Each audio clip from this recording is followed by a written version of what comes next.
ఈరోజు జయశంకర్ భూపాలపల్లి జిల్లా మహాముత్తారం మండలంలో నూతన మండల కమిటీ ఎన్నికకు ముఖ్య అతిథిగా వచ్చినటువంటి మడిపల్లి శ్యామ్ బాబు మాదయ్య గారికి అన్న ఉద్యమ నమస్కారాలు. ఈ మండలంలో 24 గ్రామ పంచాయతీలు ఉంటాయన్న. కొన్ని అనేక కారణాల వల్ల 12 గ్రామాల దాకా కమిటీలు వేసినాం. ఇంకా కొన్ని గ్రామాలు కమిటీలు పడలేదు.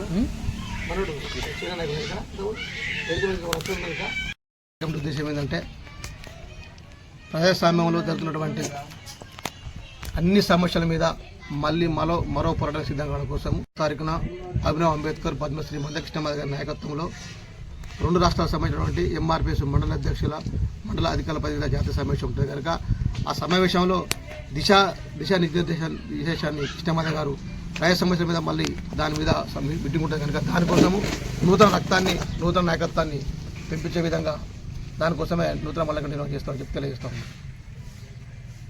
ఎంఆర్పి గురించి చెప్పండి సార్.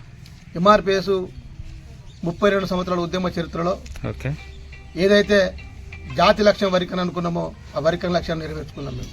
ఇవాళ మా మాదిగలో ఉన్నటువంటి అన్ని వర్గాల పైలకు వరికన్న తర్వాత ఉద్యోగ రాజకీయ రంగాలలో మా వాటా మాకు వచ్చే విధంగా గౌరవశ్రీ మందకృష్ణ నాయకత్వంలో పోరాటం చేసి సాధించుకున్న తర్వాత మళ్ళీ ఈ దేశంలో ఉన్నటువంటి అన్ని వర్గాల పైలకు కూడా మందకృష్ణ నాయకత్వంలో డాక్టర్ బాబాసాహెబ్ అంబేద్కర్ ఆలోచన విధానంతో ముందు భాష బాధ్యతలు చెప్పి ప్రజా సమస్యల మీద మళ్ళీ యుద్ధం చేయడం కోసము గౌరవశ్రీ మందకృష్ణ నాయకత్వంలో సెప్టెంబర్ 9న జరగబోయే జాతీయ సమస్య విజయవంతం చేయడం కోసం ఈరోజు సమావేశం ఏర్పాటు చేసుకోవడం జరిగింది. ఎవరైతే ఉంటారో అధ్యక్షుడు ఎన్నికయ్యే వ్యక్తి ఎట్లుండాలంటే పార్టీలకు అతీతంగా వాడు బీజేపీ అనేది చూడకూడదు. వానికి కష్టం వచ్చిందంటే నువ్వు ఖచ్చితంగా అక్కడికి వెళ్ళి వాడిని పరామర్శించాలి, వాడిని ఆదుకోవాలి. వీడు బీజేపీడు నేను పోను, వాడు బీఆర్ఎస్ వాడు నేను పోను కాదు, నీ కులపోడు, నీ జాతి బిడ్డ. ఖచ్చితంగా పోవాలి ఆడికి. ఒక్కని పోతావా, 2 పోతావా, నువ్వు లేవనుకో నీ కింద టీం ఉంటుంది కదా, టీం సభ్యులే చెప్పి అక్కడికి పోయి పరామర్శించమని చెప్పాలి, అక్కడ పోయి ఆర్థిక సాయం చేయమని చెప్పాలి.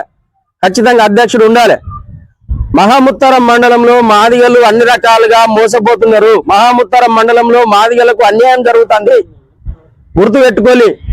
ప్రతి కార్యకర్త, ప్రతి నాయకుడు గుర్తుంచుకోవాల్సింది ఏంటిదంటే మహాముత్తారం మండలంలో మాదిగలకు ఏం జరుగుతుంది? అన్యాయం జరుగుతుంది. ఏ రకంగా? ఆర్థికంగా, సామాజికంగా, రాజకీయంగా అన్ని రకాలుగా అన్యాయం జరుగుతుంది. రాజకీయ రంగంలో ఇప్పుడు మనకు ఏ విధమైన రిజర్వేషన్లు ఒక గ్రామ పంచాయతీలో మనోళ్ళు పోటీ చేస్తామంటే మనోళ్ళకి ఇచ్చే రిజర్వేషన్ ఎవరు తీసుకుపోతున్నారంటే మాలోళ్ళకు పోతున్నది. అది కాంగ్రెస్ లో ఉంటే కాంగ్రెస్ లో కొట్లాడాలి ఒక నాయకునితో, మన నాయకుడు మన అభిమానించే నాయకుడు ఆ నాయకునితో మాకే టికెట్ కావాలని మాదిగలకే కేటాయించమని కొట్టాడలే అందరం. కాంగ్రెస్ తోటి కొట్టాలి, టీఆర్ఎస్ మంత్రి నియోజకవర్గ ఇన్ఛార్జ్ ఉంటారో వాళ్ళతో కొట్టాలి, బీజేపీ తోటి వాళ్ళ నాయకుని దగ్గరికి పోయి 10 మందిని జమ చేసుకుని పోయి ఈ గ్రామ పంచాయతీలో మా మాదిగలకు అన్యాయం జరుగుతుంది, మాకు ఒక టికెట్ ఇవ్వమని అనాలి. ఈ మండలంలో మాదిగంగా ఎదగాలి.